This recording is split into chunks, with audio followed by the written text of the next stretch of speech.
पढ़ेंगे विशेषण। विशेषण यानी वे शब्द जो किसी की विशेषता बताते हैं। तो वे शब्द जो किसी संज्ञा या सर्वनाम शब्दों के लिए कुछ विशेषता बताते हैं उनकी, वो क्या होते हैं? विशेषण।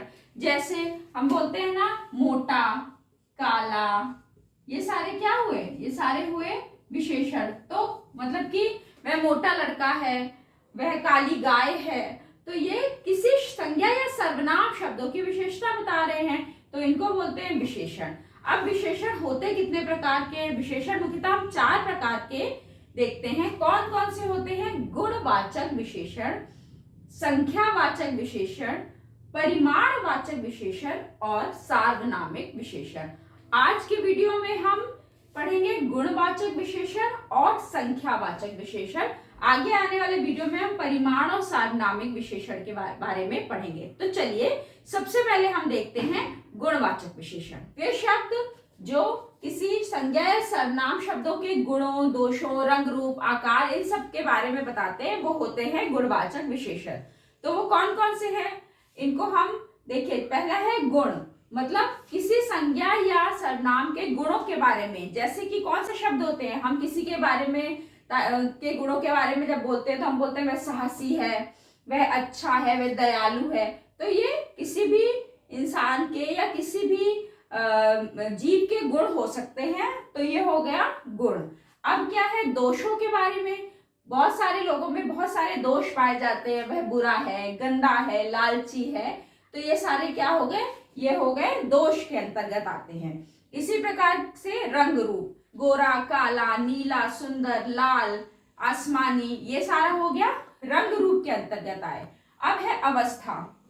अवस्था होती है, युवा अवस्था होती है, बुढ़ापा होता है, कोई कमजोर होता है, कोई अमीर होता है, कोई गरीब होता है, ये अवस्था के अंतर्गत आते हैं। अब है आकार। कोई लंबा है आकार में, कोई छोटा है, कोई गोल है, कोई नाटा है, ये सारा आकार के अंतर्गत आता है। और स्वाद, किसी चीज का स्वाद नमकीन होता है, तीखा होता है, मीठा होता है, तो ये सारे कुछ स्वाद के अंतर्गत आते हैं। तो इस प्रकार से ये जितने भी हैं, ये सारे गुणवाचक विशेषण के अंतर्गत आते हैं।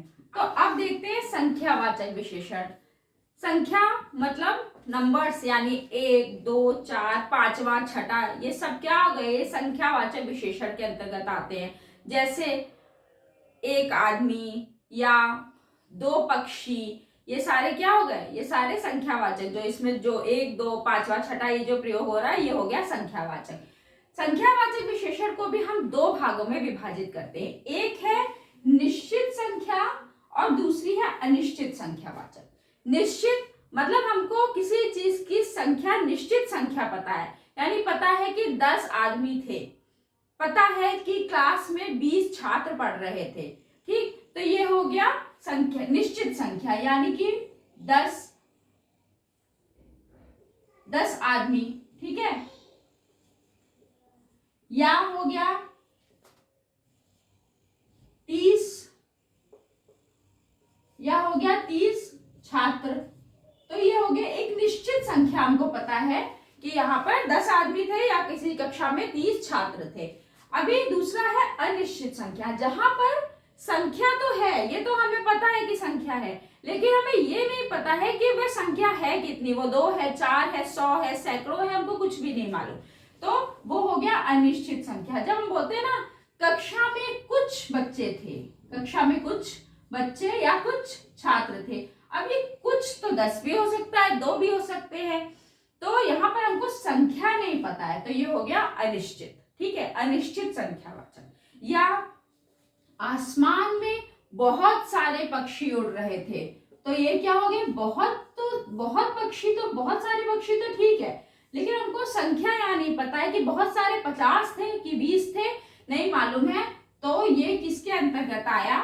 अनिश्चित संख्यावाचक विशेषण के अंतर्गत आया। तो आज हमने विशेषण के बारे में पढ़ा कि वो क्या होते हैं, उनके कौन से प्रकार होते हैं, और उनके हमने 2 प्रकारों के बारे में पढ़ा। तो आई होप आपको आज बहुत अच्छे से ये चीजें समझ में आई होंगी। अगर आपको समझ में आया हो तो मेरे चैनल को सब्सक्राइब कीजिए, वीडियो को लाइक कीजिए और शेयर करना बिल्कुल भी मत भूलिए। Thank you.